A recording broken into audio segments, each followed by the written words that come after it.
നവോത്ഥാനം എന്ന വാക്കിൻ്റെ അനേകം നിർവചനങ്ങളിൽ ഒന്ന് ഉയർത്തെഴുന്നേൽപ്പെന്നാണ്, മുന്നേറ്റമെന്നാണ്.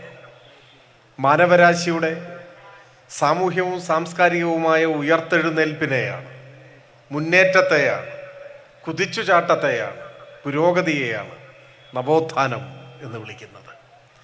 ചരിത്രത്തിൽ നവോത്ഥാനം എന്ന വാക്കിൻ്റെ ആരംഭം 14-ാം നൂറ്റാണ്ടിൽ ഇറ്റലിയിൽ ആരംഭിച്ച സാമൂഹ്യ സാംസ്കാരിക പുരോഗതിയെ സൂചിപ്പിച്ചുകൊണ്ടാണ്. അത് കലയിലും സാഹിത്യത്തിലും മനുഷ്യൻ്റെ ജീവിതത്തിലുമെല്ലാം വലിയ സ്വാധീനം ചെലുത്തുകയും വലിയ മാറ്റങ്ങൾക്ക് വിധേയമാവുകയും ചെയ്തു. 14-ാം നൂറ്റാണ്ടിന് ശേഷമാണ് ആ നിലയിലുള്ള വലിയ മാറ്റം ലോകമാകെ പ്രധാനമായും യൂറോപ്പിൽ പ്രത്യക്ഷപ്പെട്ടത്. ഇറ്റലിയിൽ നിന്ന് ആരംഭിച്ച യൂറോപ്പിലും പിന്നീട് ലോകമാകെയും വ്യാപിച്ച ഒരു സാമൂഹ്യ വളർച്ചയുടെ പ്രത്യേക ഘട്ടത്തെയാണ് നവോത്ഥാനം എന്ന് സൂചിപ്പിക്കുന്നത്. സാധാരണഗതിയിൽ പറയാറുണ്ട്, നവോത്ഥാനത്തിന് മുൻപ് പ്രജകൾ മാത്രമേ ഉണ്ടായിരുന്നുള്ളൂ. നവോത്ഥാനമാണ് പ്രജകളുടെ സ്ഥാനത്ത് പൗരന്മാരെ സൃഷ്ടിച്ചത് എന്ന് പറയാറുണ്ട്. അവകാശബോധമുള്ള ഒരു ജനതയ്ക്ക് ജന്മം നൽകിയത് അത്തരത്തിലുള്ള സാമൂഹ്യവും സാംസ്കാരികവുമായ ഉണർവാണ് എന്ന് പറയാറുണ്ട്. എന്നാൽ പിന്നെയും ഏറെക്കാലം കഴിഞ്ഞാണ് നമ്മുടെ രാജ്യത്ത്, കേരളത്തിൽ ഒക്കെ അത്തരത്തിലുള്ള വലിയ മാറ്റത്തിൻ്റെ കൊടുങ്കാറ്റ് വീശുന്നത്. 19-ാം നൂറ്റാണ്ടിൻ്റെ ഒടുവിൽ 20-ാം നൂറ്റാണ്ടിൻ്റെ പ്രാരംഭഘട്ടത്തിലൊക്കെയാണ് കേരളത്തിൽ നവോത്ഥാന ചിന്തകൾ ശക്തിപ്പെട്ടത്. നവോത്ഥാനത്തിന് വേണ്ടിയുള്ള സമരം ഊർജിതമായി ഉയർന്നു വന്നത്. ആ കാലത്തെ കേരളത്തിൻ്റെ സാമൂഹ്യ ജീവിതത്തെക്കുറിച്ച് നേരിട്ട് അനുഭവങ്ങളില്ലെങ്കിലും ഒട്ടേറെ കാര്യങ്ങൾ നമുക്ക് മനസ്സിലാക്കാൻ കഴിഞ്ഞിട്ടുണ്ട്. അക്കൂട്ടത്തിൽ ആദ്യം വരുന്ന ഒരു വാക്ക്, അത് തീർച്ചയായും സ്വാമി വിവേകാനന്ദൻ്റെതാണ്. സ്വാമി വിവേകാനന്ദൻ നമ്മുടെ നാടിനെ വിശേഷിപ്പിച്ചത് ഭ്രാന്താലയം എന്ന വാക്കുകൊണ്ടാണ്. സ്വാമി വിവേകാനന്ദൻ വാക്കുകൾക്കും മുഖവുരകൾക്കും അതീതമായി പർവ്വത സമാനമായി ഉയർന്നു നിന്ന ഒരു മഹത് വ്യക്തിത്വമായിരുന്നു എന്ന് നമുക്കറിയാം. അദ്ദേഹം അമേരിക്കയിൽ ചിക്കാഗോയിൽ നടത്തിയ പ്രസംഗം നമ്മുടെ രാജ്യത്തേക്ക് തന്നെ പാശ്ചാത്യ ലോകത്തിൻ്റെ ശ്രദ്ധയെ കേന്ദ്രീകരിപ്പിക്കുന്നതിന് സഹായകരമായ ചരിത്രവും നമുക്കറിയാം. അതവിടെ നിൽക്കട്ടെ. അങ്ങനെയെല്ലാം ഉള്ള വിവേകാനന്ദനാണ് നമ്മുടെ നാടിനെ ഭ്രാന്താലയം എന്ന് വിശേഷിപ്പിച്ചത്. അത് വിവേകാനന്ദൻ എന്തെങ്കിലും ഒരു അവിവേകം ചെയ്തതല്ല. അദ്ദേഹം അത്രമേൽ ഔന്നത്യമുള്ള ഒരു മഹത് വ്യക്തിത്വമായതുകൊണ്ടാണ് അവിടെ നിർത്തിയത്. സത്യത്തിൽ അതിനേക്കാൾ കഠിനമായ ശകാരം അർഹിക്കുന്ന ഒരു ജനതയും ഒരു നാടുമായിരുന്നു നമ്മുടേത് എന്നതാണ് വസ്തുത. വിവേകാനന്ദൻ വളരെ ഔന്നത്യമുള്ള മനുഷ്യനായതുകൊണ്ട് ഭ്രാന്താലയം എന്നൊരു വിശേഷണത്തിൽ തൽക്കാലം നിർത്തി എന്ന് കരുതിയാൽ മതി. അന്ന് കേരളമില്ല, ഐക്യ കേരളം രൂപീകരിക്കപ്പെട്ടിട്ടില്ല. ചിലർ പറയാറുണ്ട് കേരളത്തെ ഭ്രാന്താലയം എന്ന് വിശേഷിപ്പിച്ചു എന്ന്. അങ്ങനെ പറയുന്നതിൽ തെറ്റുമില്ല. ഇന്ന് കേരളം എന്ന് വിളിക്കപ്പെടുന്ന ഭൂപ്രദേശങ്ങളെ, ആ ഭൂപ്രദേശങ്ങളിൽ അന്ന് നിലനിന്നിരുന്ന അനാചാരങ്ങൾ, അന്ധവിശ്വാസങ്ങൾ, ജാതീയമായ ഉച്ചനീചത്വങ്ങൾ, ഇതിനെയൊക്കെ പൊതുവായാണ് അദ്ദേഹം അങ്ങനെ വിശേഷിപ്പിച്ചത്. സത്യത്തിൽ വിവേകാനന്ദൻ വന്നത് ഇവിടെയാണ്, പാലക്കാട്ടാണ്, ഷൊർണൂരാണ്. അന്ന് ഇന്ന് കേരളം എന്ന് വിളിക്കപ്പെടുന്ന അന്നത്തെ തിരുക്കൊച്ചിയും മലബാറുമൊക്കെയായിരുന്ന നമ്മുടെ നാട്ടിലെ സാമൂഹ്യ സാഹചര്യം എന്തായിരുന്നു? ഒരു വാക്കുകൊണ്ട് അടയാളപ്പെടുത്താൻ കഴിയുന്നതല്ല. നമ്മുടെ ജീവിതാനുഭവങ്ങളുടെ അടിസ്ഥാനത്തിൽ നമുക്ക് തിരിച്ചറിയാൻ കഴിഞ്ഞിട്ടുള്ളതുമല്ല. സങ്കല്പിക്കാനാവാത്ത മനുഷ്യത്വരാഹിത്യത്തിൻ്റെ നാടായിരുന്നു നമ്മുടേത്. ജാതീയത അതിൻ്റെ ഏറ്റവും കെട്ട രൂപത്തിൽ പ്രകടമായിരുന്ന ഒരു നാട്. മനുഷ്യർക്ക് പൊതുനിരത്തിലൂടെ യാത്ര ചെയ്യാൻ അവകാശമില്ലാതിരുന്നൊരു നാട്. നാൽക്കാലികൾ യഥേഷ്ടം മേയുന്ന പാതയിൽ വ്യത്യസ്ത ജാതി വിഭാഗങ്ങളിൽപ്പെട്ട മനുഷ്യർക്ക് കടന്നു വരാനാവില്ല എന്ന സവർണ മേധാവിത്വത്തിൻ്റെ തിട്ടൂരങ്ങൾ ദയാരഹിതമായി നടപ്പാക്കപ്പെട്ട ഒരു കാലം. തൊട്ടുകൂടാത്തവർ, തീണ്ടിക്കൂടാത്തവർ, ദൃഷ്ടിയിൽപ്പെട്ടാലും ദോഷമുള്ളവർ, കെട്ടില്ലാത്തോർ തമ്മിൽ ഉണ്ണാത്തോരിങ്ങനെ ഒട്ടല്ലഹോ ജാതി കോമരങ്ങൾ എന്ന് മലയാളത്തിൻ്റെ പ്രിയപ്പെട്ട കവി ആ കാലത്തെക്കുറിച്ച് എഴുതിയിട്ടുണ്ട്. ദൃഷ്ടിയിൽപ്പെടാൻ പാടില്ല, കാണാൻ പാടില്ല. അതിനെന്ത് വേണം? സവർണർ കടന്നു പോകുമ്പോൾ അവരുടെ പല്ലക്ക് ചുമക്കുന്ന മാലന്മാർ ഉച്ചത്തിൽ ശബ്ദമുണ്ടാക്കിക്കൊണ്ടിരിക്കും. ആ ശബ്ദം കണ്ടാൽ ഒരു ജന്മി തമ്പുരാൻ എഴുന്നള്ളുന്നുണ്ട് എന്ന് മനസ്സിലാക്കി ആ തമ്പുരാന്റെ ദൃഷ്ടിയിൽ പോലും പെടാതെ പൊതുനിരത്തിൽ നിന്നും വാരകൾക്കകലെ പൊന്തക്കാടുകൾക്ക് പിന്നിൽ മറഞ്ഞിരിക്കേണ്ടി വന്ന ഒരു ജനത. അതാണ് നമ്മുടെ നാട്ടിലെ മഹാഭൂരിപക്ഷം വരുന്ന മനുഷ്യന്റെ സ്ഥിതി. ആരാധനാലയങ്ങളിൽ പ്രവേശനം ഉണ്ടായിരുന്നില്ല എന്നത് പോട്ടെ, ആരാധനാലയങ്ങളുടെ 7 അയലത്ത് കടന്നു വരാൻ കഴിയുമായിരുന്നില്ല. കേരളത്തിന്റെ ചരിത്രം പഠിക്കാൻ ഒരുപെടുന്ന വിദ്യാർത്ഥികൾ തീണ്ടൽ പലക എന്നൊരു സാധനത്തെക്കുറിച്ച് പഠിക്കും. എന്താണ് തീണ്ടൽ പലക? അക്കാലത്ത് നമ്മുടെ നാട്ടിൽ എവിടെയെങ്കിലും ക്ഷേത്രങ്ങളുണ്ടെങ്കിൽ ആ ക്ഷേത്രങ്ങളുടെ കിലോമീറ്ററുകൾക്കകലെ സ്ഥാപിക്കപ്പെടുന്ന പലകയുടെ പേരാണ് തീണ്ടൽ പലക. അതിലെഴുതി വയ്ക്കുമായിരുന്നു അത്രേ, ഇവിടെ നിന്ന് അങ്ങോട്ട് ക്ഷേത്ര പരിസരമാകയാൽ. പിന്നെ ഒരു നീണ്ട ലിസ്റ്റാണ്. അതിൽ പറയുന്ന ജാതിയിൽപ്പെട്ടവർക്ക് പ്രവേശനമില്ല. അങ്ങനെയാണ് വൈക്കം മഹാദേവ ക്ഷേത്രത്തിന്റെ മുന്നിലുള്ള റോഡിലൂടെ കാൽനടയായി സഞ്ചരിക്കാൻ അവകാശമില്ലാത്ത ഒരു കാലത്ത് ആ അവകാശത്തിന് വേണ്ടിയുള്ള സമരമാർത്തിരമ്പിയത് വൈക്കം സത്യാഗ്രഹം 1924 ആ വൈക്കം സത്യാഗ്രഹത്തിന്റെ സമരപരിസരത്തു നിന്നാണ് കൃഷ്ണപിള്ള എന്ന വിദ്യാർത്ഥി ഒരു വിപ്ലവകാരിയായി വളർന്നു വരുന്നത്. ഗാന്ധിജി കേരളത്തിലേക്കൊക്കെ ആ സമരവുമായി ബന്ധപ്പെട്ട് വന്ന ചരിത്രം നിങ്ങൾക്കറിയാം. ആ സമരത്തിന്റെ മുദ്രാവാക്യം എല്ലാ മനുഷ്യർക്കും ക്ഷേത്രത്തിൽ പ്രവേശനം നൽകണം, ക്ഷേത്ര ദർശനത്തിന് അവസരം നൽകണമെന്നല്ല, അതിലെ വഴി നടന്നു പോകാൻ സമ്മതിക്കണം എന്നതാണ്. മറ്റു മാർഗവുമില്ല. അതാണ്. തമിഴ്നാട്ടിൽ നിന്നും EV രാമസ്വാമി നായ്ക്കർ അവിടെ വന്നു. തന്തൈ പെരിയോർ എന്നറിയപ്പെടുന്ന അക്കാലഘട്ടത്തിൽ നവോത്ഥാന പോരാട്ടങ്ങളുടെ നേതൃപരമായ പങ്ക് വഹിച്ച മഹാനായ മനുഷ്യനാണ്. അദ്ദേഹത്തിൻ്റെ ചരിത്ര പ്രസിദ്ധമായ ആഹ്വാനമുണ്ട്. വൈക്കം മഹാദേവ ക്ഷേത്രത്തിലെ വൈക്കത്തപ്പന്റെ വിഗ്രഹത്തിന്റെ മുന്നിലൂടെ സാധാരണക്കാരായ മനുഷ്യർക്ക് നടന്നു പോകാനാവില്ലെങ്കിൽ ശ്രീകോവിലിൽ നിന്നും ആ വിഗ്രഹം എടുത്ത് വലിച്ചെറിഞ്ഞ് അതൊരു അലക്കുകല്ലായി ഉപയോഗിക്കുന്നതാണ് ഉത്തമം എന്ന് പറഞ്ഞത് പെരിയോരായിരുന്നു. ഇന്നങ്ങനെ പറയാൻ ആളുകൾക്ക് ധൈര്യം വരുമെന്ന് സംശയമാണ്. എന്തോ ആവട്ടെ, വൈക്കം സത്യാഗ്രഹത്തിന്റെ ഒരു സയുക്തിക തുടർച്ച എന്ന പോലെയാണ് ഒരു വ്യാഴവട്ടം കഴിയുമ്പോൾ ഗുരുവായൂരിൽ സമരം നടക്കുന്നു. ഗുരുവായൂർ സത്യാഗ്രഹം 1930കളുടെ മധ്യത്തിലാണ്. അപ്പോഴേക്ക് കേരളത്തിൽ കോൺഗ്രസിൽ സോഷ്യലിസ്റ്റ് ചിന്താഗതി ശക്തിപ്പെടുകയും സോഷ്യലിസ്റ്റ് പാർട്ടി യാഥാർത്ഥ്യമാവുകയും ചെയ്തു. ഗുരുവായൂർ സത്യാഗ്രഹമാകുമ്പോഴേക്ക് അതിൻ്റെ നേതൃത്വം കേളപ്പൻ മാത്രമായിരുന്നില്ല, കൃഷ്ണപിള്ളയും AKGയും എല്ലാം ഉണ്ട്. ഗുരുവായൂരിൽ സത്യാഗ്രഹിയായി നിരാഹാരമനുഷ്ഠിച്ചത് AKG ആണ്. ബ്രാഹ്മണർക്ക് മാത്രം തൊടാൻ അവകാശമുണ്ടായിരുന്ന ഗുരുവായൂർ ക്ഷേത്രത്തിലെ മണി അന്നത്തെ നിയമം ലംഘിച്ച് കടന്നു ചെന്ന് മണിയടിച്ചത് വിപ്ലവകാരിയായ കൃഷ്ണപിള്ളയായിരുന്നു. അന്ന് അവിടുത്തെ ബ്രാഹ്മണ മേധാവിത്വം കൃഷ്ണപിള്ളയെ മർദ്ദിച്ച് അവശനാക്കുന്നുണ്ട്. അദ്ദേഹത്തിൻ്റെ തലയടിച്ച് പൊട്ടിക്കുന്നുണ്ട്. അടികൊണ്ട് ചോരയൊഴുകുന്ന തലയുമായി അന്ന് കൃഷ്ണപിള്ള പറഞ്ഞു, അന്ന് ബ്രാഹ്മണ മേധാവിത്വത്തിനു വേണ്ടി ഈ മർദ്ദനത്തിന് നേതൃത്വം നൽകിയത് അവിടുത്തെ നായർ പ്രമാണിമാരായി. ആ നായർ പ്രമാണിമാരോട് കൃഷ്ണപിള്ള പറയുന്നുണ്ട്, ഉശിരുള്ള നായർ മണിയടിക്കും, ഇലനക്കി നായർ തലക്കടിക്കും എന്നാണ് കൃഷ്ണപിള്ള എന്ന് പറഞ്ഞത്. ഇതെല്ലാം ചരിത്രത്തിന്റെ ഭാഗമാണ്. അതിൻ്റെ തുടർച്ചയായാണ് പാലിയം സമരം. പാലിയ സമരവും സഞ്ചാര സ്വാതന്ത്ര്യത്തിനു വേണ്ടിയാണ്. പാലിയ സമരം നടക്കുമ്പോഴേക്ക് കാലം പിന്നെയും മുന്നോട്ട് പോയി.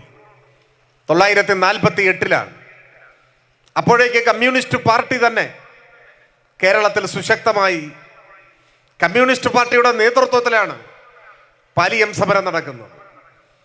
സാധാരണക്കാരന് പൊതുവഴിയിലൂടെ നടക്കാനുള്ള അവകാശത്തിന് വേണ്ടി നടന്ന ആ മഹാസമരത്തിൽ രക്തസാക്ഷിത്വം വരിച്ചത് കമ്മ്യൂണിസ്റ്റ് പാർട്ടി അംഗമായിരുന്ന സഖാവ് AG വേലായുധനായിരുന്നു. അപ്പൊ കേരളീയ നവോത്ഥാനത്തെ മുൻപോട്ട് നയിച്ച ഓരോ ഘട്ടങ്ങളെടുത്ത് നോക്കിയാൽ അതിനൊരു തുടർച്ചയുണ്ട്. അതിന് കൂടുതൽ കൂടുതൽ രാഷ്ട്രീയമായ ഉള്ളടക്കം കൈവന്ന ഗതിവിഗതികളുണ്ട്. 1924 കേരളത്തിൽ കമ്മ്യൂണിസ്റ്റ് പാർട്ടി സജീവമായിരുന്നില്ല. പക്ഷേ ആ വൈക്കം സത്യാഗ്രഹത്തിൻ്റെ സമരം ഉൽപ്പതിഷ്ണുക്കളെ, വിപ്ലവകരമായ ആശയങ്ങളോട് ആഭിമുഖ്യമുള്ളവരെ പ്രചോദിപ്പിക്കുകയും അവരെ കൂടുതൽ കരുത്തരാക്കി മാറ്റുകയും ചെയ്തു. തുടർച്ചയായ ഗുരുവായൂർ സത്യാഗ്രഹമായപ്പോഴേക്ക് ആ സമരത്തിൻ്റെ നേതൃത്വമായി ഇടതുപക്ഷ രാഷ്ട്രീയ ചിന്താഗതി ഉയർത്തിപ്പിടിച്ച AKG യും കൃഷ്ണപിള്ളയും ഒക്കെ മാറി. 48 സമരത്തിൻ്റെ നേതൃത്വം തന്നെ കമ്മ്യൂണിസ്റ്റ് പാർട്ടിയായി മാറി. ഞാൻ എല്ലാ കേരളീയ ചരിത്രത്തിലെ സൂക്ഷ്മമായ സമരാനുഭവങ്ങളുടെയും സവിസ്തര പ്രതിപാദനത്തിലേക്ക് കടന്നു പോകുന്നില്ല. പറഞ്ഞു വന്നത്, പൊതുവഴിയിലൂടെ നടക്കാൻ അവകാശമില്ലാത്തൊരു ജനത, മാന്യമായി വസ്ത്രം ധരിക്കാനുള്ള അവകാശമില്ലാത്തൊരു ജനത, യഥാർത്ഥ അടിമ ജീവിതം നയിക്കേണ്ടി വന്നവർ, ഏത് വാക്കുകൊണ്ട് വിശേഷിപ്പിച്ചാലും ഇന്നത്തെ തലമുറയ്ക്ക് മനസ്സിലാക്കാൻ കഴിയാത്തത്ര കൊടും ക്രൂരതകൾ ജാതീയതയുടെ പേരിൽ അരങ്ങേറിയിരുന്ന ഒരു നാട്, അതാണ് നമ്മുടെ നാട്. മനുഷ്യരായി ജീവിക്കാനുള്ള അവകാശം ഉണ്ടായിരുന്നില്ല. പിന്നീട് ഐക്യ കേരളം രൂപപ്പെടുന്നതിന് മുൻപ് കേരളം എന്ന പേരിൽ ഒരു സംസ്ഥാനം എന്ന ചർച്ചയിലേക്ക് മലയാളി സമൂഹത്തെ നയിക്കുന്നതിന് കാര്യമായ പ്രേരണയായി മാറിയ ഒരു ലേഖനം EMS എഴുതിയിട്ടുണ്ട്. ആ ലേഖനത്തിൻ്റെ പേര് കേരളം മലയാളികളുടെ മാതൃഭൂമി എന്നാണ്. അന്ന് കേരളം രൂപീകരിക്കപ്പെട്ടിട്ടില്ല. കേരളം എന്ന പേരിൽ ഒരു സംസ്ഥാനം വേണമെന്ന ആവശ്യം ശക്തിപ്പെടാൻ EMS ഒരു ശക്തമായ വാദഗതി മുൻപോട്ട് വെച്ചതാണ്. കേരളം മലയാളികളുടെ മാതൃഭൂമി. നമ്മുടെ മാതൃഭാഷ മലയാളമാണ്. മലയാള ഭാഷ സംസാരിക്കുന്ന ജനങ്ങൾ ജീവിക്കുന്ന ഭൂപ്രദേശങ്ങളാകെ ചേർന്ന് കേരളം എന്ന പേരിൽ ഒരു സംസ്ഥാനം രൂപീകരിക്കണം എന്ന ആവശ്യം ശക്തിപ്പെടുകയാണ്. ഞാനിവിടെ ഇക്കാര്യം സൂചിപ്പിക്കാൻ കാരണം, കേരളം എന്ന സംസ്ഥാനത്തിൻ്റെ പിറവിയിലേക്ക് നയിച്ച മലയാളം നമ്മുടെ മാതൃഭാഷ. പക്ഷേ നവോത്ഥാന പൂർവ്വ കേരളത്തിലേക്ക് തിരിഞ്ഞു നോക്കിയാൽ നമുക്കവിടെ ഒരു മലയാളം മാത്രമല്ല കാണാനാവുക, പല മലയാളങ്ങളാണ്. എല്ലാവർക്കും സംസാരിക്കാൻ കഴിയുന്ന ഒരു മലയാളം അന്നുണ്ടായിരുന്നില്ല. ജന്മിത്തമ്പുരാക്കന്മാർ, സവർണർ, രാജകുടുംബാംഗങ്ങൾ, അവർക്കെല്ലാം അവർക്ക് മാത്രം പ്രാപ്യമായ ഒരാഢ്യ മലയാളം ഉണ്ടായിരുന്നു. കർഷക തൊഴിലാളികൾ, ദളിതർ, മറ്റു പിന്നാക്ക വിഭാഗങ്ങളിൽപ്പെട്ടവർ, സാധാരണക്കാരായ മനുഷ്യർ, അവർക്ക് മറ്റൊരു മലയാളമാണ് ഉണ്ടായിരുന്നത്, ഒരു അധകൃത മലയാളം. അതായിരുന്നു കേരളം. എല്ലാ വാക്കുകൾക്കും ഈ ഭേദമുണ്ടായിരുന്നു. ഇപ്പോൾ ഒരാൾ മരിച്ചാൽ നമ്മൾ എന്തു പറയും? ഇന്നയാൾ മരിച്ചു എന്ന് പറയും. പിറ്റേ ദിവസം ആ വാർത്ത പത്രത്തിൽ അച്ചടിച്ച് വരുമ്പോൾ ചിലപ്പോൾ ഇന്നയാൾ അന്തരിച്ചു എന്ന് എഴുതും, അങ്ങനെയും പറയും.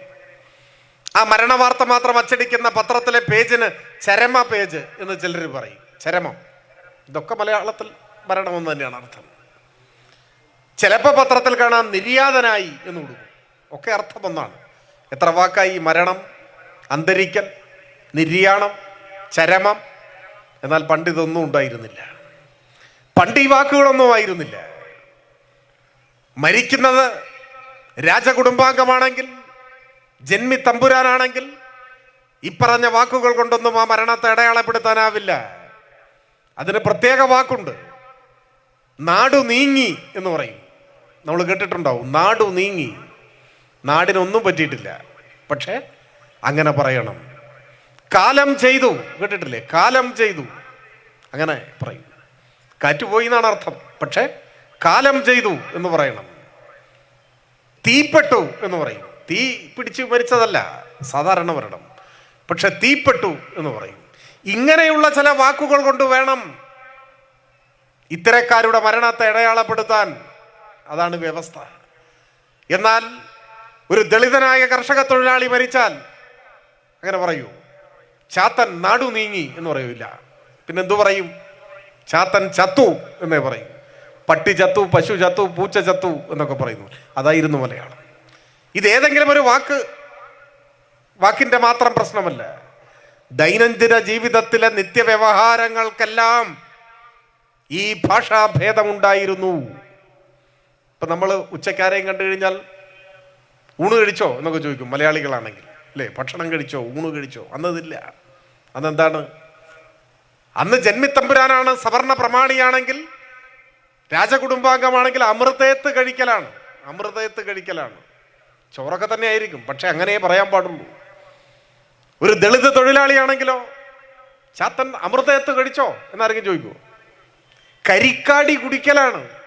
കരിക്കാടി കുടിക്കുക എന്നാണ് പറയുക. വല്ല കഞ്ഞിയോ മറ്റോ ആയിരിക്കും കുടിക്കുന്നത്, പക്ഷെ കരിക്കാടി കുടിക്കുക എന്ന് പറയണം. ഒരു തമ്പുരാട്ടി പ്രസവിച്ചാൽ തിരുവയറൊഴിഞ്ഞു എന്നാ പറയുക. ഒരു കർഷക തൊഴിലാളി സ്ത്രീ പ്രസവിച്ചാലോ പെറ്റു എന്ന് പറയും, പട്ടി പെറ്റു എന്നൊക്കെ പറയുന്ന പോലെ. അല്ല, സാധാരണ പ്രസവമൊന്നുമില്ല ആ കാലത്ത്. വീട്, അന്ന് വീടില്ല. രാജാവിനാണെങ്കിൽ കൊട്ടാരം, പ്രമാണിക്കാണെങ്കിൽ മാളിക, സവർണ ജന്മിക്കാണെങ്കിൽ ഇല്ലം, തൊഴിലാളിക്കാണെങ്കിലോ ഇന്ന് കേൾക്കാറില്ലാത്ത വാക്കാണ് കുപ്പപ്പാട്. കേട്ടിട്ടുണ്ടോ? കുപ്പപ്പാടെന്ന് പറയും. മാടം, കൂര, അതൊക്കെ ഉള്ളൂ. അത് തന്നെ ഇല്ല. ആകാശത്തിന് കീഴിൽ ഒരു മേൽക്കൂരയില്ലാതെ ഉറങ്ങാൻ നിയോഗിക്കപ്പെട്ട ലക്ഷക്കണക്കിന് വരുന്ന ദരിദ്രരായ സാധാരണ മനുഷ്യർ, ജാതീയമായി അടിച്ചമർത്തപ്പെടുന്നവർ, പട്ടിണി കിടക്കേണ്ടി വന്നവർ, ഇതായിരുന്നു നമ്മുടെ നാട്. പേരുകളിടാൻ പറ്റൂ. ഇപ്പൊ ഇവിടെ ആരൊക്കെ ഇരിക്കുന്നു? നിങ്ങളുടെയൊക്കെ പേരെന്താണ്? ലോകോത്തരമായ പരിഷ്കൃതമായ പേരുകൾ ഇട്ടിട്ട് കുട്ടികളൊക്കെ ഇവിടെ ഇരിക്കുന്നുണ്ടാവും. പണ്ടങ്ങനൊന്നും പറ്റില്ല, ഇഷ്ടമുള്ള പേര് എഴുതാനൊന്നും പറ്റില്ല. OV വിജയന്റെ കടൽ തീരത്തെന്നൊരു കഥയുണ്ട്. ആ കഥയിലെ കേന്ദ്ര കഥാപാത്രത്തിന്റെ പേര് വെള്ളായി എന്നാണ്. വെള്ളായിയപ്പൻ. മകന്റെ പേര് കണ്ടുണ്ണി എന്നാണ്. കണ്ടുണ്ണി. ആ കഥയിലെ മറ്റൊരു കഥാപാത്രത്തിന്റെ പേര് കോമ്പി എന്നാണ്. കോമ്പി. OV വിജയൻ തന്നെ അരക്ഷിതാവസ്ഥ എന്നൊരു കഥ എഴുതിയിട്ടുണ്ട്. അരക്ഷിതാവസ്ഥയിലെ ഒരു കഥാപാത്രത്തിന്റെ പേര് നാങ്കേലി എന്നാണ്. നങ്ങേലി അല്ല, നാങ്കേലി, പുരുഷനാണ്. മറ്റൊരു കഥാപാത്രത്തിന്റെ പേര് കൃമി എന്നാണ്. കൃമി എന്നാൾക്ക് പേരിടുവോ? എന്നാ ഇടുമായിരുന്നു. എവിടെ? ഇവിടെ, നിങ്ങളുടെ നാട്ടിൽ, ഈ പാലക്കാട്, പ്രത്യേകിച്ച് പാലക്കാടിന്റെ കിഴക്കൻ പ്രദേശങ്ങളിൽ സാധാരണക്കാരും ദരിദ്രരും ദളിതരുമായ പാവപ്പെട്ട കർഷക തൊഴിലാളികളുടെ വീട്ടിലൊരു കുഞ്ഞു പിറന്നാൽ ആ കുഞ്ഞിന്റെ പേര് സവർണ ജന്മി തമ്പുരാക്കന്മാർ നിശ്ചയിക്കും. തത്ത എന്ന് പേരുള്ള മനുഷ്യരുണ്ടായിരുന്നു നിങ്ങളുടെ നാട്ടിൽ. പട്ടി എന്ന് കുട്ടിക്ക് പേരിട്ടിട്ടുണ്ട്, അറിയാമോ? ചരിത്രത്തിലുണ്ട്. എനിക്ക് തോന്നുന്നു ചിറ്റൂർ തത്തമംഗലം തന്നെയാണെന്ന് തോന്നുന്നു. ഒരു ചരിത്ര ഗവേഷകൻ പഴയ ചില പുരാരേഖകൾ പരിശോധിച്ചപ്പോൾ അന്ന് പട്ടി എന്ന് കുട്ടിക്ക് പേരിട്ട നിരവധി വീടുകൾ ഉണ്ടായിരുന്നു എന്ന് കണ്ടു. കാരണം അവനോടുള്ള എല്ലാ അവജ്ഞയും പുച്ഛവും സവർണൻ പ്രകടിപ്പിക്കുകയാണ്. നിന്റെ കുട്ടിക്ക് ഈ പേരിട്ടാൽ മതി. അതായിരുന്നു നമ്മുടെ നാട്. എന്തിനധികം പറയുന്നു? ഇപ്പൊ ഉപ്പ്, ഇന്ന് നമ്മൾ ഉപ്പ് വേണമെങ്കിൽ ഒരു കടയിൽ പോയിട്ട് ഉപ്പ് വേണം എന്ന് പറയും. 1 കിലോ ഉപ്പ്, അപ്പോൾ ഉപ്പ് കിട്ടും. പണ്ടത് പറയാൻ പറ്റില്ല. ഉപ്പ് എന്ന് പറയണമെങ്കിൽ അത് സവർണർക്ക് മാത്രമേ അവകാശമുള്ളൂ. അപ്പോൾ സവർണരല്ലാത്തവരെന്ത് ചെയ്യും? സാധാരണക്കാരായ മനുഷ്യരെന്ത് ചെയ്യും? അവർക്ക് ഉപ്പ് വാങ്ങാം, പക്ഷെ കടയിൽ പോയിട്ട് ഉപ്പ് വേണമെന്ന് പറയാൻ പാടില്ല. അതാണ് നിയമം. പിന്നെന്തു പറയണം? പുളിക്കുന്നത് വേണം എന്ന് പറയണം. ഒരു റാത്തൽ പുളിക്കുന്നത് എന്ന് പറയണം. അപ്പോൾ ഉപ്പ് കിട്ടും. അതാണ് ചരിത്രത്തിൽ രേഖപ്പെടുത്തിയ, ഒരുപക്ഷെ ഇന്ന് അവിശ്വസനീയമെന്ന് തോന്നുന്ന ഏറ്റവും വേദനാജനകമായൊരു സംഭവമുണ്ട്. അത് നിങ്ങളുടെ നാട്ടിലാണ്. നമ്മുടെ ഇവിടെ അടുത്ത് ഒറ്റപ്പാലത്ത് 1936 ഒറ്റപ്പാലത്ത് ഒരു നായർ പ്രമാണി നടത്തുന്ന കടയിൽ, ഒരു പലചരക്ക് കടയിൽ ചെന്ന് 16 വയസ്സ് മാത്രം പ്രായമുള്ള ഒരു ഈഴവ ബാലൻ, ആ ബാലന്റെ പേര് ശിവരാമൻ എന്നായിരുന്നു. ആ ബാലൻ പറഞ്ഞു അത്രേ, എനിക്കൊരു റാത്തൽ ഉപ്പ് വേണം. ചരിത്രത്തിലെ ആദ്യത്തെ സംഭവമാണ്. ജാതിക്കോമരങ്ങൾ ഞെട്ടിവിറച്ചു. എന്തൊരു അപരാധം! ആദ്യമായി ഒരു പിന്നോക്കക്കാരൻ തല ഉയർത്തി നിന്ന് ഉപ്പ് ചോദിക്കുന്നു. അന്നുവരെ ജാതീയമായ അതിർവരമ്പുകൾക്കപ്പുറത്ത് നിന്നൊരാൾ ഉപ്പ് എന്ന് പറഞ്ഞിട്ടില്ല. ആദ്യത്തെ സംഭവമാണ്. അത് സഹിക്കാൻ കഴിയുന്നതായിരുന്നില്ല. അന്ന് ഒറ്റപ്പാലത്തെയും പരിസര പ്രദേശങ്ങളിലെയും സവർണ മേധാവിത്വത്തിന് ഉൾക്കൊള്ളാനാവാത്ത ഒരു അപരാധമായിരുന്നു അത്. എന്നിട്ടോ ആ ധിക്കാരിയായ 16 വയസ്സുകാരനെ ആ പീഡികയുടെ ഓരത്തൊരു തൂണിൽ പിടിച്ചു കെട്ടി അടിച്ചു കൊന്നു എന്നതാണ് നമ്മുടെ നാടിൻ്റെ ചരിത്രം. അതാണ് ഉപ്പ് എന്ന മലയാള വാക്ക് പറഞ്ഞതിന് ജീവൻ കൊടുക്കേണ്ടി വന്ന ശിവരാമന്റെ ചോര വീണ നാടാണ് നമ്മുടെ നാട്. ആ ഒറ്റപ്പാലത്ത് ഒന്ന് അരമണിക്കൂർ യാത്ര ചെയ്താൽ എത്തുന്ന സ്ഥലമാണ് ഷൊർണൂർ. ആ ഷൊർണൂരാണ് വിവേകാനന്ദൻ വന്നത്. അപ്പൊ ഇത്തരത്തിലുള്ള അനുഭവങ്ങൾ, കാഴ്ചകൾ, കേൾവികൾ വിവേകാനന്ദന്റെ ശ്രദ്ധയിൽ വന്നിട്ടുണ്ടാവാം. മനുഷ്യരായി ജീവിക്കുക അസാധ്യമായി മാറിയ ഒരു വൻ ജനത, അവരനുഭവിക്കുന്ന കഷ്ടപ്പാടുകൾ, അവരുടെ ജീവിതത്തിലെ ദുരിതങ്ങൾ, മനുഷ്യരെന്ന പദത്തിന് പോലും അർഹതയില്ലാതെ അവരെ അകറ്റി നിർത്തിയ ജാതി മേധാവിത്വം, ഇതിനെ തുടർന്ന് നടക്കുന്ന മതപരിവർത്തനം, ഇതിൻ്റെയൊക്കെ ഒരു അന്തരീക്ഷം അന്നുണ്ട്. ആ അന്തരീക്ഷത്തിൽ നിന്നാണ് വിവേകാനന്ദൻ ഇത്തരത്തിലുള്ള പ്രയോഗം നടത്തിയത്. ആ കേരളമാണ് ഇന്ന് നാം കാണുന്ന കേരളമായി മാറിയത്. എങ്ങനെ? മുൻപ് സൂചിപ്പിച്ചതുപോലെയുള്ള സമരങ്ങൾ, അതിൽ നമ്മൾ എപ്പോഴും പറയുന്ന 3 സമരത്തെക്കുറിച്ച് ഞാനിവിടെ പറഞ്ഞിട്ടുള്ളൂ. വൈക്കവും ഗുരുവായൂരും പാലിയും, അത് 3 പ്രതീകങ്ങളാണ്. ആ 3 സമരങ്ങളുടെ പിന്നിൽ ഞാനിപ്പോഴിവിടെ സമയക്കുറവ് കൊണ്ട് പരാമർശിക്കാതെ വിട്ടുപോകുന്ന 1000 സമരങ്ങളുണ്ട്. ചെറുതും വലുതുമായ സമരങ്ങൾ, തീക്ഷ്ണമായ സമരങ്ങൾ. ശ്രീനാരായണ ഗുരുവിൻ്റെ, അയ്യങ്കാളിയുടെ, സഹോദരൻ അയ്യപ്പൻ്റെ, വാഗ്ഭടാനന്ദൻ്റെ, ബ്രഹ്മാനന്ദ ശിവയോഗികളുടെ, മക്തിത്വങ്ങളുടെ, അങ്ങനെ എത്രയെത്ര എണ്ണിയാലൊടുങ്ങാത്ത നവോത്ഥാന നായകന്മാർ, സാമൂഹ്യ പരിഷ്കർത്താക്കൾ, പൊയ്കയിൽ യോഹന്നാനും ചട്ടമ്പി സ്വാമികളുമെല്ലാം അതിൽപ്പെടും. പിന്നീട് രാഷ്ട്രീയമായി ആ സമരങ്ങളെ വികസിപ്പിക്കാൻ നമുക്ക് കഴിയും. EMS AKGയും കൃഷ്ണപിള്ളയുമെല്ലാം ആ നവോത്ഥാന മൂല്യങ്ങളെ രാഷ്ട്രീയ മുദ്രാവാക്യങ്ങളായി വികസിപ്പിച്ച് മുൻപോട്ട് കൊണ്ടുവരാൻ നമുക്ക് കഴിയും. നമ്മുടെ രാജ്യത്തിൻ്റെ പല ഭാഗങ്ങളിലും അക്കാലങ്ങളിൽ നവോത്ഥാന ചിന്തകൾ ശക്തിപ്പെടുകയും അത് സമരരൂപം കൈക്കൊള്ളുകയും ചെയ്തു. ഇവിടെ മാത്രമായിരുന്നില്ല. 20-ാം നൂറ്റാണ്ടിൻ്റെ പ്രാരംഭത്തിലാണ് മഹാരാഷ്ട്രയിൽ മഹാത്മാ ജ്യോതി ബഫൂലെയുടെയും മറ്റും നേതൃത്വത്തിൽ സത്യശോധക സമാജ് എന്ന പേരിൽ അടിച്ചമർത്തപ്പെട്ട ജനവിഭാഗങ്ങളുടെ ഒരു മഹാപ്രസ്ഥാനം ശക്തിപ്പെട്ടു വന്നത്, ഉയർന്നു വന്നത്. തമിഴ്നാട്ടിൽ നേരത്തെ സൂചിപ്പിച്ചു, പെരിയോരുടെയും മറ്റും നേതൃത്വത്തിൽ അവിടെയും ജാതീയതയ്ക്കെതിരായ വലിയ സമരം ശക്തിപ്പെട്ടു. നമ്മുടെ രാജ്യവ്യാപകമായി ഇന്നിപ്പോൾ സനാതന ധർമ്മം എന്നൊക്കെ വിശേഷിപ്പിക്കുന്നവരുണ്ട്. ചാതുർവർണ്ണ്യത്തെയാണ് ആ വാക്കുകൊണ്ട് അടയാളപ്പെടുത്താൻ ശ്രമിക്കുന്നത്. ചാതുർവർണ്ണ്യം എന്ന് പറഞ്ഞാൽ എന്താണ്? ചാതുർവർണ്ണ്യത്തിൻ്റെ നിയമാവലി എന്നറിയപ്പെടുന്ന മനുസ്മൃതി അഗ്നിക്കിരയാക്കിക്കൊണ്ടാണ് അംബേദ്കർ വർഷങ്ങൾക്ക് മുൻപ് പ്രതിഷേധിച്ചത്. ചാതുർവർണ്ണ്യത്തിൻ്റെ സങ്കല്പം എന്താണ്? അടിസ്ഥാന സങ്കല്പം, മനുഷ്യരെ സൃഷ്ടിച്ചത് ബ്രഹ്മാവാണ്. ബ്രഹ്മാവിൻ്റെ ശിരസിൽ നിന്നും ബ്രാഹ്മണൻ ഭൂജാതനായി. അതാണ്, ബ്രഹ്മാവിൻ്റെ ശിരസിൽ നിന്നാണ് ബ്രാഹ്മണൻ ഭൂജാതനായത്. കൈകളിൽ നിന്ന് ക്ഷത്രിയൻ, തുടയിൽ നിന്നും വൈശ്യൻ, കാൽപാദങ്ങളിൽ നിന്നും ശൂദ്രൻ. ഇതാണ് ചതുർവർണ്ണങ്ങൾ, ചാതുർവർണ്ണ്യം. ഇതാണ്. അപ്പോഴാണ് നേരത്തെ സൂചിപ്പിച്ച EV രാമസ്വാമി നായ്ക്കർ ജാതി കോമരങ്ങളോട് ചോദിച്ചത്, ശരി, ബ്രാഹ്മണന്റെ ശിരസിൽ നിന്ന്, ബ്രഹ്മാവിന്റെ ശിരസിൽ നിന്ന് ബ്രാഹ്മണൻ, കൈകളിൽ നിന്ന് ക്ഷത്രിയൻ, തുടയിൽ നിന്നും വൈശ്യൻ, കാൽപാദത്തിൽ നിന്ന് ശൂദ്രൻ. അപ്പോൾ ഇതിലൊന്നും പെടാത്ത ഈ രാജ്യത്തെ മഹാഭൂരിപക്ഷം വരുന്ന പട്ടികജാതിക്കാർ, പട്ടികവർഗക്കാർ, ന്യൂനപക്ഷങ്ങൾ, ഇവരെല്ലാം ഇവിടെ നിന്ന് ജനിച്ചു?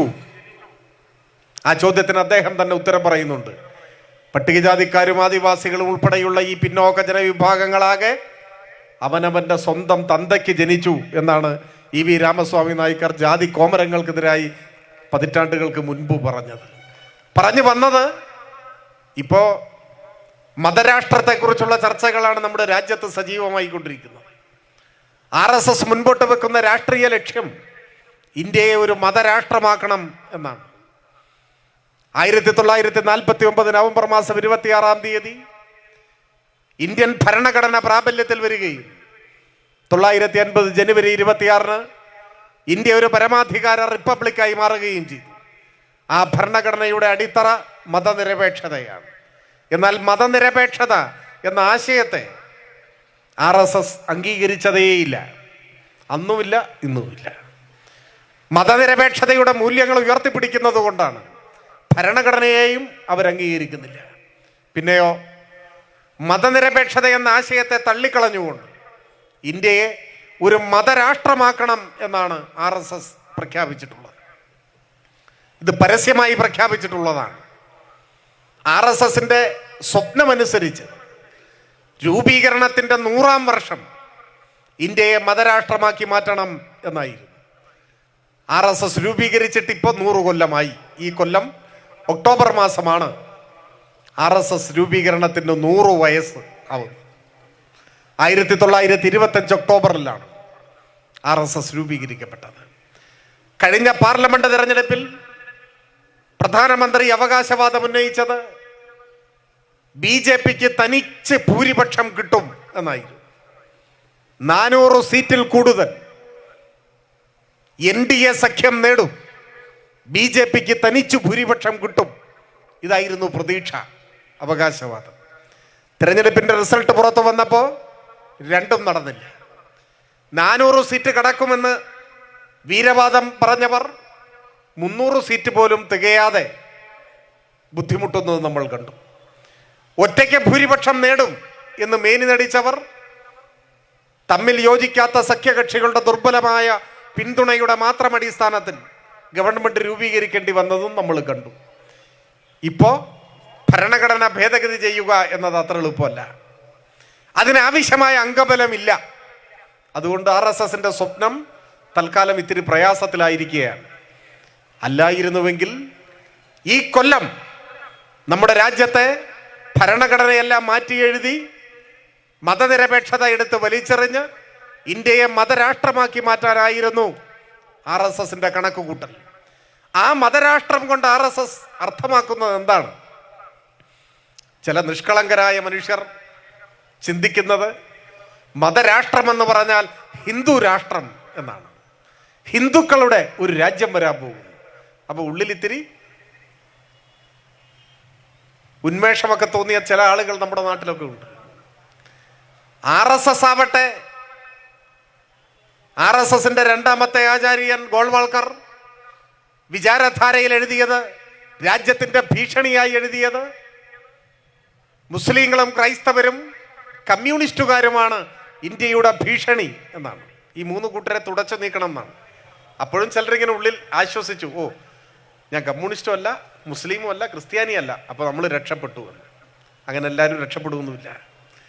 മതരാഷ്ട്രം എന്ന് പറഞ്ഞാൽ ഹിന്ദു രാഷ്ട്രം എന്നല്ല അർത്ഥം. പിന്നെയോ ഹിന്ദുത്വ രാഷ്ട്രം എന്നാണ്. ഒരു ത്വ കൂടുമ്പോൾ അർത്ഥം മാറും. ഹിന്ദുവും ഹിന്ദുത്വയും ഒന്നല്ല. ഹിന്ദു എന്ന് പറയുന്നത്, ഞാൻ ആ വാക്കിന്റെ നിരുക്തിയിലേക്കൊന്നും കടന്നു പോകുന്നില്ല, പക്ഷെ നമുക്കറിയാം സിന്ധു നദീതടവാസികളെയാകെ ഒരു ചരിത്രഘട്ടത്തിൽ പേർഷ്യക്കാരും മറ്റും വിളിച്ചൊരു വാക്കിൽ നിന്നാണ് രൂപാന്തരപ്പെട്ട് ഹിന്ദു എന്നൊരു വാക്കുണ്ടായത്. ഇപ്പൊ പക്ഷെ അതിനൊരു മതത്തിന്റെ രൂപം വന്നിട്ടുണ്ട്, കൈവന്നിട്ടുണ്ട്. ഹിന്ദുക്കൾ എന്ന് പറഞ്ഞാൽ ഒരു മതവിഭാഗമായി ഇപ്പൊ പരിഗണിക്കുന്നുമുണ്ട്. അപ്പോ ഒരു വലിയ വിശാലമായ ജനവിഭാഗത്തെ വിളിക്കുന്ന പേരാണ് ഹിന്ദുക്കൾ. എന്നാൽ RSSന്റെ ഹിന്ദുത്വ ഇതുമായി ബന്ധമില്ല. പിന്നെന്താണ്? 1923 ഇന്ത്യ കണ്ട വർഗീയവാദികളിൽ ആദ്യപഥികൻ എന്ന് വിശേഷിപ്പിക്കാൻ കഴിയുന്ന സവർക്കർ എഴുതിയ ഒരു പുസ്തകത്തിന്റെ പേരാണ് ഹിന്ദുത്വ. മുഴുവൻ പേര് ദ എസൻഷ്യൽസ് ഓഫ് ഹിന്ദുത്വ എന്നാണ്. 1923 ആ പുസ്തകത്തിൽ ഒരു രാഷ്ട്രീയ ചിന്ത മുൻപോട്ട് വെക്കുന്നു. ആ രാഷ്ട്രീയ ചിന്ത ഒരു തുള്ളി പോലും വെള്ളം ചേർക്കാത്ത വർഗീയതയാണ്. ആക്രമണോത്സുകമായ ഹിംസോന്മുഖമായ വർഗീയതയാണ്, മതരാഷ്ട്രവാദമാണ്. ആ വർഗീയ രാഷ്ട്രീയത്തെ ഇരുകൈയും നീട്ടി സ്വീകരിച്ചാണ് 1925 RSS രൂപീകരിക്കപ്പെട്ടത്. 23 സവർക്കർ ഈ പുസ്തകം എഴുതി എന്ന് മനസ്സിലാക്കി തൊട്ടടുത്ത വർഷം തന്നെ രത്നഗിരിയിലെ സവർക്കറുടെ വീട്ടിലെത്തി ഹെഡ്ഗവാർ ഒരു കൂടിക്കാഴ്ച നടത്തുന്നുണ്ട്. ആ കൂടിക്കാഴ്ചയ്ക്ക് ശേഷമാണ് ഹെഡ്ഗവാർ പോയി RSS രൂപീകരിക്കുന്നത്. ആ ഹിന്ദുത്വ എന്ന പുസ്തകത്തിൻ്റെ ഉള്ളടക്കം നേരത്തെ സൂചിപ്പിച്ചതുപോലെ ഒരു തുള്ളി വെള്ളം ചേർക്കാത്ത ആക്രമണോത്സുകമായ വർഗീയതയാണ്. വർഗീയത മാത്രമാണ്. ആ വർഗീയ കാഴ്ചപ്പാടുള്ള രാഷ്ട്രത്തിൽ മുസ്ലിങ്ങൾക്കും ക്രിസ്ത്യാനികൾക്കും കമ്മ്യൂണിസ്റ്റുകാർക്കും മാത്രമല്ല ഇടമില്ലാത്തത്. പിന്നെ ആർക്കാണ് ഇടമില്ലാത്തത്? ഗോൾവാൾക്കർ എഴുതിയ വിചാരധാരയിൽ ഈ 3 വിഭാഗത്തെക്കുറിച്ച് മാത്രമേ എഴുതിയിട്ടുള്ളൂ. എന്നാൽ നാലാമത്തെ ശത്രു RSS നാലാമതായി ഒരു വിഭാഗത്തെ കൂടി ഇന്ത്യയുടെ ഭീഷണിയായി കണക്കാക്കുന്നുണ്ട്. അത് ആ പുസ്തകത്തിൽ എഴുതിയിട്ടില്ല എന്ന് മാത്രമല്ല, എഴുതാതിരിക്കാൻ ഒരു കാരണവുമുണ്ട്. നാലാമത്തെ വിഭാഗം പട്ടികജാതി പട്ടികവർഗ വിഭാഗങ്ങളിൽപ്പെട്ടവരാണ്. അത് എഴുതാതിരിക്കുന്നത് എന്തുകൊണ്ടാണ്? പട്ടികജാതി പട്ടികവർഗ മറ്റു പിന്നാക്ക വിഭാഗങ്ങളിൽപ്പെട്ടവരെ മനുഷ്യരായേ കണക്കാക്കിയിട്ടില്ല. മനുസ്മൃതിയുടെ കണ്ണിലൂടെയാണ് RSS ഈ രാജ്യത്തെ വിലയിരുത്തുന്നത്. മനുസ്മൃതിയുടെ കണ്ണിൽ നേരത്തെ പറഞ്ഞ 4 വിഭാഗം മാത്രമേ ഉള്ളൂ. ഈശ്വര സൃഷ്ടിയായി ആ 4 കൂട്ടരേ ഉള്ളൂ: ബ്രാഹ്മണനും ക്ഷത്രിയനും വൈശ്യനും ശൂദ്രനും. ബാക്കിയുള്ളവരൊന്നും മനുഷ്യരല്ല എന്നാണ് കാഴ്ചപ്പാട്. അപ്പോൾ പട്ടികജാതിക്കാരും പട്ടികവർഗക്കാരും മാത്രമല്ല, നമ്മുടെ നാട്ടിലെ കേരളത്തെ അടിസ്ഥാനപ്പെടുത്തി പറഞ്ഞാൽ ഈഴവാദി പിന്നോക്ക വിഭാഗങ്ങളാകെ OBC OEC ഇങ്ങനെയുള്ള വിഭാഗങ്ങളുണ്ടല്ലോ, ഇവരൊന്നും മനുഷ്യരല്ല എന്നാണ്. ആരേ മനുഷ്യരുള്ളൂ? മേൽപ്പറഞ്ഞ 4 വിഭാഗമേ ഉള്ളൂ. അതിൽ വൈശ്യർ എന്നൊക്കെ പറഞ്ഞു കഴിഞ്ഞാൽ കേരളത്തിൽ അത്ര അംഗസംഖ്യയുള്ള വിഭാഗമല്ല, നമുക്കത്ര പരിചിതരല്ല. ശൂദ്രരെന്ന് പറഞ്ഞാൽ ഒരു പക്ഷേ കേരളത്തിൽ ഇപ്പോൾ പ്രബലമായ അല്ലെങ്കിൽ ചിരപരിചിതമായ ശൂദ്ര വിഭാഗത്തിൽപ്പെട്ടൊരു ജാതി എന്ന് പറഞ്ഞാൽ നായർ വിഭാഗമാണ്. എന്ന് വെച്ചാൽ അതുവരെ മാത്രമേ മനുഷ്യരായി അംഗീകരിച്ചിട്ടുള്ളൂ, അതിൻ്റെ താഴേക്കില്ല. ആര്? മനുസ്മൃതി അംഗീകരിച്ചിട്ടില്ല, ചാതുർവർണ്ണയ വ്യവസ്ഥ അംഗീകരിച്ചിട്ടില്ല, ആ മനുസ്മൃതി ഉയർത്തിപ്പിടിക്കുന്ന RSS അംഗീകരിച്ചിട്ടില്ല. RSSന്റെ മതരാഷ്ട്രം വന്നാൽ മുസ്ലിങ്ങളും ക്രൈസ്തവരും കമ്മ്യൂണിസ്റ്റുകാരും മാത്രമല്ല, പട്ടികജാതിക്കാരും പട്ടികവർഗക്കാരും മാത്രമല്ല, OBC OEC വിഭാഗങ്ങളിൽപ്പെട്ടവർ, other backward community, other eligible community, അതിൽ ഈഴവാദി പിന്നോക്ക വിഭാഗങ്ങൾ, മലബാറിലേക്ക് പോയാൽ തീയരെന്ന് വിളിക്കപ്പെടുന്ന വലിയൊരു ജനവിഭാഗം, അങ്ങനെയുള്ള 100 വിഭാഗങ്ങളിൽപ്പെട്ട മനുഷ്യർ ഇവരെ ഒന്നും അംഗീകരിക്കുന്നില്ല. ഇവരുടെ ഒന്നും രാജ്യമല്ല. പിന്നെ സവർണ പ്രമാണി വർഗത്തിന് മേധാവിത്വമുള്ള ഒരു രാജ്യം അതാണ്. അപ്പൊ ഹിന്ദുക്കളുടെ രാജ്യം വരാൻ പോകുന്നു എന്നൊന്നും ആരും വെറുതെ കിനാവ് കാണണ്ട. ആ രാജ്യത്തിൽ നമ്മളാരും ഇല്ല. അത് ഇന്ത്യയിലെ ഗണ്യമായ ജനവിഭാഗത്തെ അടിച്ചമർത്തിക്കൊണ്ട് സവർണ മേധാവിത്വത്തിന്റെ അധികാരം അരക്കിട്ടുറപ്പിക്കുന്ന ഒരു വ്യവസ്ഥയെക്കുറിച്ചാണ് അവർ ചിന്തിക്കുന്നത്. സ്വാഭാവികമായും നവോത്ഥാനത്തിന്റെ വർത്തമാനകാല തുടർച്ച എന്ന് പറഞ്ഞാൽ നമ്മൾ ജാതീയതക്കെതിരായ പോരാട്ടം ഒരു പരിധിവരെ കേരളത്തിൽ മുൻപോട്ട് പോയി. തൊട്ടുകൂടായ്മയും തീണ്ടിക്കൂടായ്മയും ഇല്ലാതായി. പൊതുവഴിയിലൂടെ നടക്കാനുള്ള അവകാശം എല്ലാവർക്കും കിട്ടി. ക്ഷേത്രങ്ങളിൽ പ്രവേശിക്കാൻ അവകാശം പൊരുതി വാങ്ങി. ഇപ്പോഴും ചില ആളുകളുടെ ഉള്ളിലൊക്കെ ഒരു ഇത്തിരി ജാതീയതയും വർഗീയതയൊക്കെ ഉണ്ടാവും. പക്ഷെ പുറത്ത് പറയാൻ കഴിയാത്ത നിലയിലേക്ക് കേരളീയ സമൂഹം വളർന്നു. കേരളീയ സമൂഹത്തെ നാം മുന്നോട്ട് നയിച്ചു. മനുഷ്യരൊന്നാണ്. എല്ലാ മനുഷ്യർക്കും തുല്യാവകാശങ്ങളാണുള്ളത്. നമ്മളിൽ വലുപ്പ ചെറുപ്പങ്ങളില്ലെന്ന പാഠം ഈ കേരളത്തിൽ വലിയൊരളവോളം മുന്നോട്ട് കൊണ്ടുപോകാൻ നമുക്ക് കഴിഞ്ഞു. എന്നാൽ നമ്മുടെ നാടിനെ വീണ്ടും ഇരുണ്ട കാലത്തേക്ക് കൊണ്ടുപോകാനുള്ള ശ്രമം കേന്ദ്ര രാഷ്ട്രീയ അധികാരത്തിൻ്റെ കൂടി പിൻബലത്തിൽ സംഘപരിവാരം നടത്തുന്നുണ്ട്. വർഗീയമായി ചേരിതിരിക്കുക, സാമുദായിക സംഘടനകളെ പാട്ടിലാക്കുക, അവരെ പറഞ്ഞു പറ്റിക്കുക, തെറ്റിദ്ധരിപ്പിക്കുക, രാഷ്ട്രീയ ലക്ഷ്യത്തിനു വേണ്ടി ഉപയോഗിക്കുക, വർഗീയമായി മതിൽക്കെട്ടുകൾ ഉയർത്തി നാടിൻ്റെ ഐക്യത്തെ തകർക്കുക, അതിനുള്ള നീക്കങ്ങളാണ് നടന്നുകൊണ്ടിരിക്കുന്നത്. അത്തരം ശിഥിലീകരണത്തിൻ്റെ ശക്തികൾക്കെതിരെ മനുഷ്യരെല്ലാം ഒരുമിച്ചു നിന്ന് ശബ്ദമുയർത്തേണ്ട ഒരു കാലമാണിത്. നാം ജനിച്ചത് ഏതൊക്കെയോ ജാതിയിലോ മതത്തിലോ ഒക്കെ ആയിരിക്കാം. അതിന് വർത്തമാനകാലത്ത് വലിയ പ്രസക്തിയില്ല. എല്ലാ മനുഷ്യരും ഒരുമിച്ച് നിൽക്കുക, നന്മയുള്ള ഒരു സമൂഹം കെട്ടിപ്പടുക്കുക, എല്ലാ മനുഷ്യർക്കും അഭിമാനത്തോടെ ജീവിക്കാൻ കഴിയുന്ന ഒരു സമൂഹമായി നമ്മുടെ നാടിനെ നിലനിർത്താൻ, എല്ലാ ജനങ്ങൾക്കുമിടയിൽ സാഹോദര്യത്തിൻ്റെയും സൗഹൃദത്തിൻ്റെയും 100 പൂക്കൾ വിടരുന്ന ഒരു കാലത്തിനു വേണ്ടിയുള്ള പോരാട്ടം ഏറ്റെടുക്കേണ്ട സന്ദർഭമാണിത്. ഇവിടെ വർഗീയതയുടെ, ജാതീയതയുടെ ആർജിത നേട്ടങ്ങളെ തകർക്കുന്ന എല്ലാ വിദ്വേഷത്തിൻ്റെ ശക്തികളെയും നമുക്ക് ചെറുത്തു തോൽപ്പിക്കാൻ കഴിയണം. കേരളത്തിൻ്റെ നന്മകളെയും തകർക്കാൻ ലക്ഷ്യമിട്ടുകൊണ്ടാണ് സംഘപരിവാർ ശക്തികൾ, ജാതീയതയുടെ വക്താക്കൾ, വർഗീയതയുടെ പ്രതിരൂപങ്ങൾ ഇപ്പോൾ പ്രവർത്തനം നടത്തിക്കൊണ്ടിരിക്കുന്നത്. അവരോട് ഇത് കേരളമാണ്, ഇവിടെ ജാതീയതയെ പൊരുതി തോൽപ്പിച്ച ഉച്ചനീചത്വങ്ങൾക്കെതിരായ സമരം ആളിപ്പടർന്ന ഒരു മഹാചരിത്രം ഈ നാടിനുണ്ടെന്നും ആ ചരിത്രത്തെ ഏറ്റെടുത്തുകൊണ്ട് മുൻപോട്ട് പോകാൻ നിയോഗിക്കപ്പെട്ട മനുഷ്യരാണ് നമ്മളെന്നും ബോധ്യപ്പെടുത്തി കൊടുക്കാനുള്ള ബാധ്യത നമുക്കുണ്ട്. അങ്ങനെ മനുഷ്യരുടെ മഹത്തായ കൂട്ടായ്മകൾക്ക്, വർഗീയതയ്ക്കെതിരായ പോരാട്ടത്തിന്, ഒരർത്ഥത്തിൽ 2ാം നവോത്ഥാന സമരത്തിന് നേതൃത്വം കൊടുക്കാൻ നമുക്ക് ഓരോരുത്തർക്കും സാധിക്കേണ്ട ഒരു ചരിത്ര സന്ദർഭമാണിത് എന്ന് കൂടി സൂചിപ്പിച്ചുകൊണ്ട് ഞാൻ എൻ്റെ ഈ വാക്കുകൾ അവസാനിപ്പിക്കുന്നു. അഭിവാദനങ്ങൾ.